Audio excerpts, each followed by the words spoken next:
Upon this rock I will build my church, says one man to another in a conversation birthed from a revelation of the fact that you know who I am. Now go where I've gone. I'll tattoo directions on your heart and pay for it with my life so that you can be fearless along the way. Not just stones and bricks, concrete slabs and paint. We'd faint waiting for buildings to save us. Jesus, let us not be hearers only, but a doer of what you told me. Let it begin with me.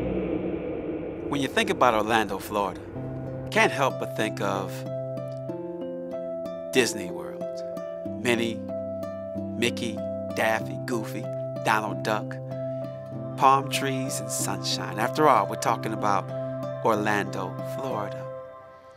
But there's another dimension to Orlando that is not as popular as the aforementioned. See, at the heart of Orlando, in the heart of the city, there are distressed neighborhoods. Neighborhoods that are riddled with drug and alcohol abuse. Neighborhoods that have been negatively affected by homelessness and prostitution. And one might ask the question, I mean, how could that be? How could you have these distressed neighborhoods right in the heart of such a lovely, such a beautiful and resourceful city? After all, we're talking about Orlando. And when you ask that question, several things can come to mind, but one comes to mind. Is it possible that we, the Church of Jesus Christ, have lost focus of the call? The call that Jesus gave us when he said, "Go ye therefore and make disciples of all nations." See, transformation is personal. It begins with the individual. But imagine what could happen when the individual is responsible, becomes reproductive, and goes out and gets another individual.